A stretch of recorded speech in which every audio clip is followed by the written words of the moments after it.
Magandang gabi mga kabarnat. So ngayon ay kakain na po tayo ng hapunan mga kabarnat, no? Ito na po ang ating pagkain ay nasa upuan na. Guys, nasa upuan na guys kasi sa upuan lang kami kumakain kapag kami lang dalawa ni Ate Kiana guys. Hindi na kami nagmimisa. Ang ulam po namin ngayon ay Shanghai, piritong Shanghai, tapos piritong itlog at piritong, ang tawag niyan? Pusit na tuyo. Pusit na tuyo. Tapos piritong isda, tapos piritong manok.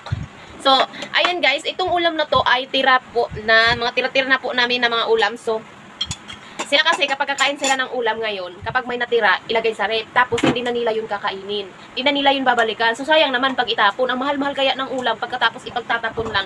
Kapag kakain sila, hindi maubos. Hindi na nila yun babalikan, hindi na nila yun kakainin. Kaya ako, ang taba-taba ko na. Kasi, alam mo ba bakit?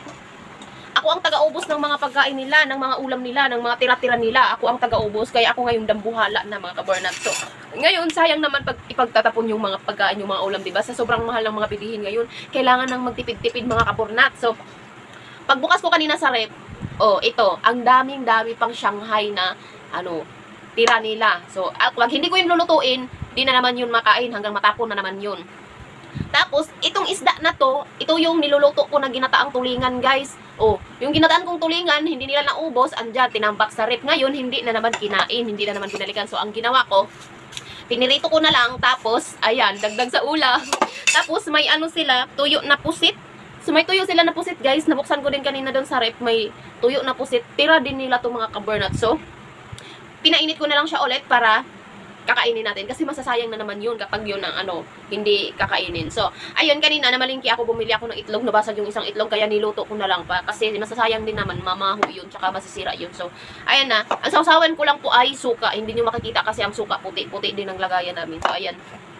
So, syempre, hindi mawawala ang kanin. So, hindi uso sa akin ang diet mga kaburnat, kaya uubusin ko talaga to lahat ngayon. So, ano pa hinihintay nyo mga kaburnat? Tara na, kain na tayo kasi baka kakainin pa to ng iba. So, ayan na, babay na, kakain na tayo. Anong gusto mo? Ito. Malutong.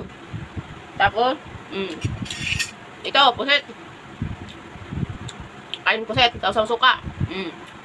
Ay, tiga. First time ko kumain ng pusit, guys. Ano to yung pusit? Matigas pala to. Akala ko kagaya ng ibang mga tuyo na crunchy. Ayun na, tingin mo dyan. Pinggan ka pa. Daming pinggan.